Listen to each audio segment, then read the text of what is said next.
먼저 문과생의 취업이 어려운 이유에 대해서 얘기를 해볼게요. 저도 한 명의 문과생으로 취업을 준비하면서 취업 시장에서 나의 강점이 뭘까? 4년 동안 내가 배웠던 게 무슨 쓸모가 있을까? 앞으로 어떻게 먹고 살아야 되나? 이런 고민들을 정말 많이 했었습니다. 지원을 할 때마다 불합격하고 좌절하고 또 힘내서 또 지원하고 또 떨어지고 또 도전하고 이런 게 계속 반복되면 하루하루 뭔가 정신병자가 되는 것 같은 그런 느낌은 겪어본 사람만 아실 거예요. 문과생의 취업이 어려운 이유는 단순합니다. 대학교에서 배우는 것과 회사에서 필요로 하는 게 너무나 다르기 때문이에요. 상식적으로 생각을 해봐도 기계회사에서는 기계과 졸업생을 선호하겠죠. IT 업계에서는 컴공과 학생들을 선호하겠죠. 이런 학과들의 취업률이 높은 이유는 회사에서 원하는 수준 높은 전문 기술, 전문 지식을 알고 있기 때문이에요. 게다가 이 기술과 지식은 어디 가서 배우기도 힘들고 일반인 기준에서 볼 때는 진입장벽도 굉장히 높습니다. 이러한 해당 분야의 전문 지식, 전문 기술은 이과생, 공대생만의 강점이죠. 그런데 역사학과, 윤리학과, 철학과 이런 순수 인문학 졸업생을 굳이 선호하는 회사는 많지 않아요. 물론 문과 쪽에도 국제통상, 경영학 이런 식으로 회사와 밀접한 연관이 있는 학과도 많은데 공급이 너무 많죠. 이미 경영학과는 모든 대학교에 있고 그리고 학문이 진입장벽이 낮다 이런 인식도 있습니다. 그래서 취업시장에서 큰 메리트를 갖지 못하는 게 사실이에요. 그렇다고 문과생이 이런 전문 기술, 전문 지식이 없다고 이과생을 부러워할 필요는 없습니다. 문과생에게도 취업시장에서 이과생들을 압도할 만한 강점이 분명히 있습니다. 저도 취업 준비를 하던 당시에는 어렴풋하게만 느끼고 있었던 건데 회사 생활을 하면서 어느 정도 감을 잡게 된 것 같아요. 문과생은 문과생의 영역에서 회사가 필요로 하는 전문 지식을 갖추면 됩니다. 지금부터 제가 회사를 다니면서 알게 된 문과생의 전문 기술에 대해서 말씀을 드릴게요. 채용이 가장 활발한 영업, 마케팅 기준으로 말씀드리겠습니다. 이 얘기를 하기 앞서서 한 가지 개념을 정리하겠습니다.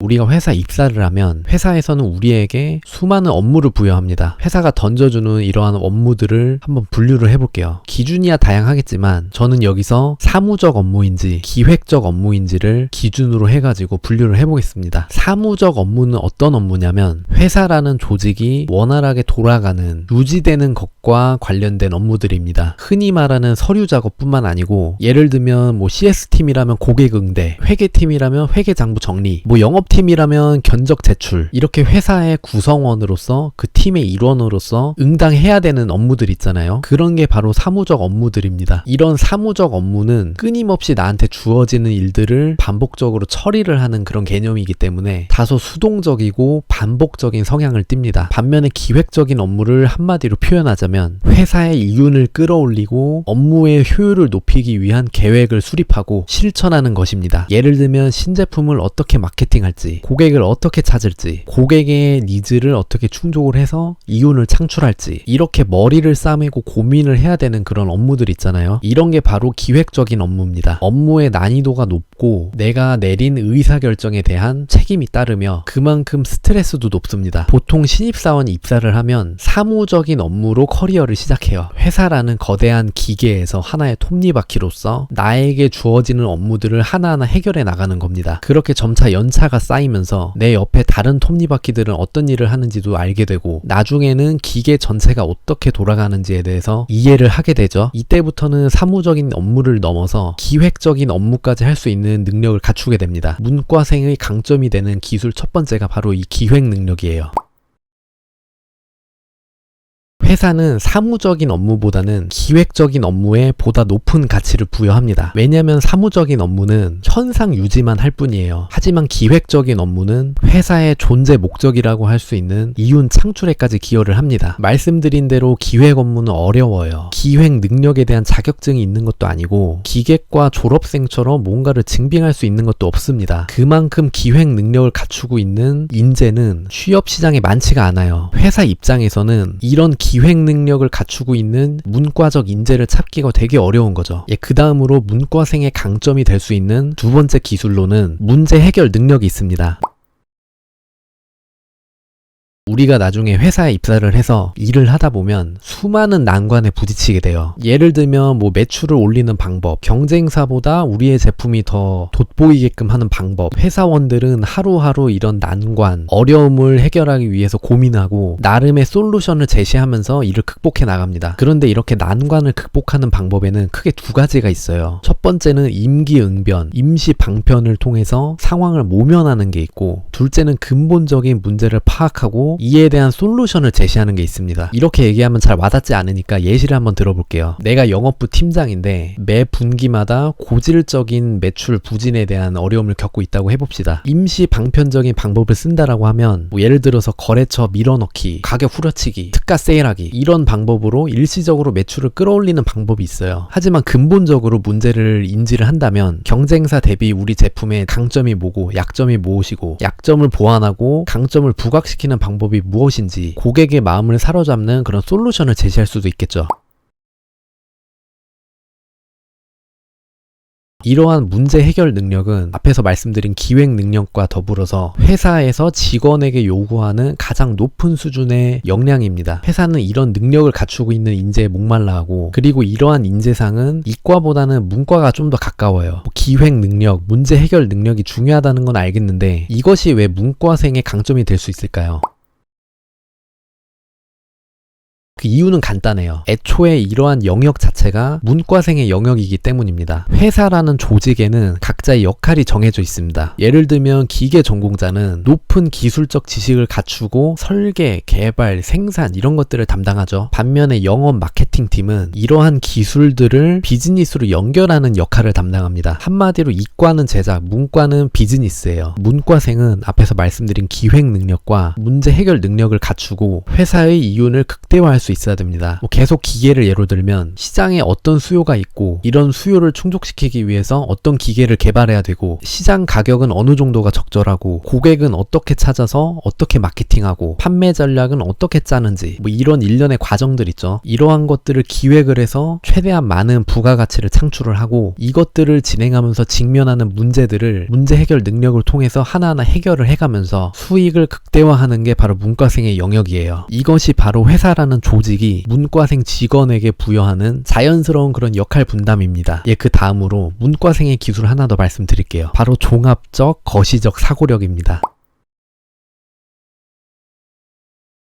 종합적 거시적 사고력, 정말 모호한 말이죠. 그런데 이 종합적 거시적 사고력이야말로 제가 앞에서 말씀드린 기획 능력, 문제 해결 능력, 이것들을 가능하게 해줄 문과생의 주요 능력이라고 할 수 있습니다. 이것도 잘 와닿지 않으니까 구체적으로 예시를 들어보면, 앞에서 말씀드렸다시피 이과생이 많이 들어가는 그런 부서들 있죠. 뭐 개발팀, 설계팀, QA팀, 생산팀, 이들의 업무는 대체로 제품 그 자체에 집중돼 있어요. 얼마나 더 좋은 품질의 제품을 개발할 수 있을까? 현재 기술적 한계를 뛰어넘기 위해서는 어떻게 해야 되나? 뭐 신기술을 도입해서 생산 효율을 높이는 방법, 불량률을 낮추는 방법, 이런 식으로 기술 집약적인 전문 지식을 요구합니다. 반면에 문과생이 주로 들어가는 영업 마케팅의 경우에는 이런 기술은 적당히 알면 돼요. 너무 깊숙이까지 알 필요는 없어요. 대신 시장, 뭐 사회, 세계 이런 식으로 다양한 분야의 배경 지식이 있어야 됩니다. 한마디로 말하면 이과는 깊이고 문과는 넓이에요. 왜 이럴 수밖에 없냐면,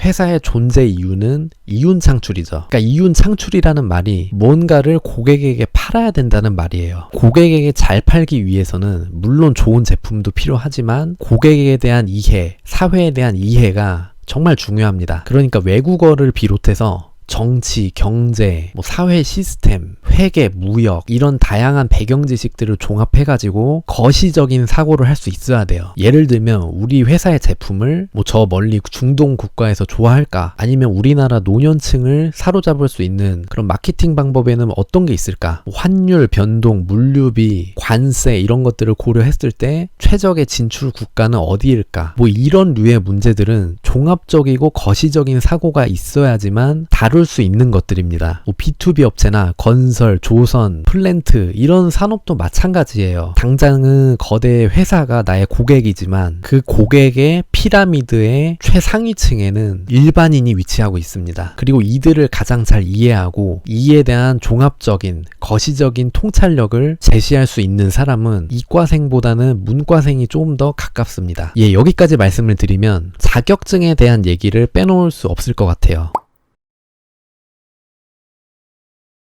방금 종합적, 거시적인 사고력을 갖추기 위해서는 다양한 분야의 배경 지식이 있어야 돼요. 뭐 해외 영업을 예로 들자면 국내외 경제 동향부터 시작해서 뭐 외국어 활용 능력, 무역, 통관, 물류, 회계, 환율 이런 것들이 있겠죠. 그리고 이런 배경 지식들 중 일부는 공인된 자격증이 있습니다. 뭐 토익, HSK, 국제무역사, 물류관리사, 각종 회계 자격증들이 있죠. 그리고 지금 취업시장이 과열됨에 따라서 너도 나도 이 자격증을 따고 있고 자격증을 취득하기 위한 노력은 점점 더 빡세지고 반대로 자격증에 대한 희소 가치는 점점 더 떨어지고 있습니다. 그렇다면 여기서 취준생이 취할 수 있는 취준 전략은 두 가지인 것 같아요. 첫 번째는 남들보다 더욱더 많은 시간과 노력을 들여서 남들보다 더 높은 점수, 더 좋은 자격증을 따는 겁니다. 그리고 두 번째 방법은 자격증을 아예 안 딸 수는 없으니까 최소한의 노력만 들여서 최소한의 자격증만 따고 그리고 남는 시간에 나만의 강점을 개발하는 거예요. 물론 저는 후자를 추천합니다. 당연히 회사에서는 자격증이 없는 사람보다는 자격증이 있는 지원자를 선호하죠. 왜냐하면 이 지원자가 이러한 역량을 갖추고 있다는 것을 회사 입장에서는 자격증을 통해서 너무나 쉽게 검증을 할 수가 있어요. 하지만 자격증의 역할은 딱 여기까지입니다. 취업 시장에서 회사의 궁극적인 목표는 우수한 인재 채용이지 자격증 많은 사람의 채용이 아닙니다. 절대 자격증이 우수함을 대표하지 않아요. 회사는 자격증이 많은 사람을 선호하는 게 아니고 이러한 각종 배경 지식을 자유자재로 활용을 하면서 종합적이고 거시적인 사고를 할 수 있는 그런 사람을 원합니다. 말은 참 쉽죠. 그렇다면 실제로 어떻게 취업 준비를 하는 게 좋을지 제 생각을 한번 얘기해 보겠습니다. 제가 앞에서 말씀드린 것들을 종합해보자면 다양한 배경 지식을 종합해서 거시적인 사고력으로 기획 능력과 문제 해결 능력을 갖춘 사람, 그래서 회사에게 최적의 솔루션을 제공하는 엄청 거창한 인재가 되어야 할 것 같은데 이거는 어디까지 이상적인 인재상이죠. 실제로 신입사원이 회사에 들어가서 회사의 고질적인 문제를 해결하고 매출을 상승을 이끈다. 그러기는 힘든데 그럼에도 불구하고 회사는 이런 발전 가능성이 있는 인재를 선발하려고 혈안이 돼 있습니다. 예전에 취업 준비를 할 때 뭐 서울에 가로등이 몇 개쯤 있다고 생각을 하시나요? 뭐 이런 질문들 있죠. 가끔 이런 욕 나오는 면접 질문들이 있는데 이런 황당한 질문들도 알고 보면 앞에서 말씀드린 그런 종합적 사고력을 갖추고 있는 그런 인재인가를 발굴하기 위한 기업들의 인재 채용 방식 중에 하나였다라고 볼 수 있습니다. 그렇다면 자격증 경쟁과 같은 소모적인 취업 준비를 하는 대신에 어떤 식으로 준비를 해야지 이런 나만의 강점을 만들고 이것을 기업에게 어필을 할 수 있을까요?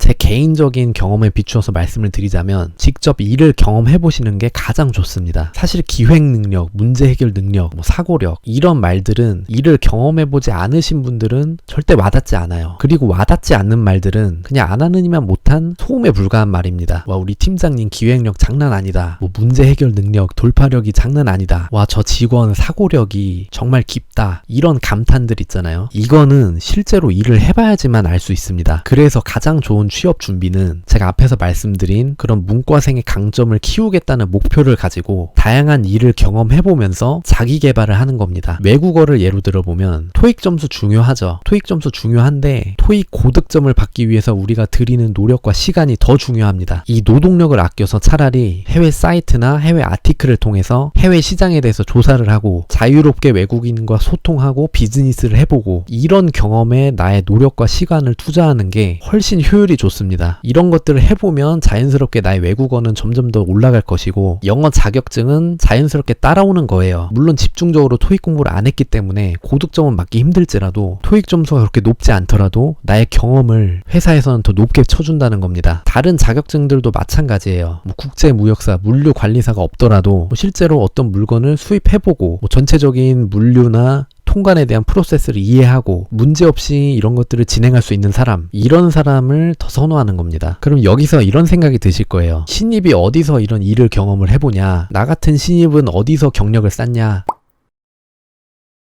여기부터는 다시 도돌이표 같은 말입니다. 제가 이에 대한 영상을 10몇 편에 걸쳐서 찍고 있는데 우선 나의 진로를 결정해야 되고 내가 결정한 그 진로가 필요로 하는 그 역량이 뭔지를 파악해서 다양한 경험을 통해서 이 역량을 키우는 겁니다. 그리고 저는 취업 준비를 할 시간이 많이 부족했기 때문에 중고 신입 전략을 썼던 거고, 제가 예전에 스토리텔링 관련된 블로그 글을 쓴 적이 있는데 내가 결정한 진로를 바탕으로 다양한 활동을 통해서 경험을 쌓고 이에 대한 스토리텔링을 회사에 들려주는 겁니다. 내가 했던 이런 경험들을 바탕으로 해서 나는 앞으로 이런 인재로 발전을 할 거다, 이러한 인재로 발전하기 위해서 끊임없이 노력을 해왔고 지금도 고민하고 도전하며 성장하고 있다라는 것을 어필을 하는 겁니다. 이에 대해서 제가 어떻게 했는지를 블로그와 유튜브로 지금 계속 공유를 드리고 있죠. 저와 성향이 비슷한 분이라고 한다면, 그러니까 해외 영업이나 무역에 관심이 있는 분이라고 한다면 어느 정도 보시면서 참고를 하실 수 있을 거예요. 그런데 저와 다른 성향의 분들이 훨씬 많을 겁니다. 그런 분들은 본인의 적성이 무엇이고 이를 이루기 위해서 어떤 노력을 할 것이고 앞으로 어떤 인재로 발전할 것인지 자기 자신이 찾아야 될 문제예요. 그러니까 각종 자격증을 따고 토익 만점을 받을 그 노력과 시간을 아껴서 내가 진짜 원하는 진로가 무엇인지 탐색하고 다양한 경험을 통해서 진짜 역량을 갖춰야 되는 겁니다. 그러니까 결론을 말씀드리자면,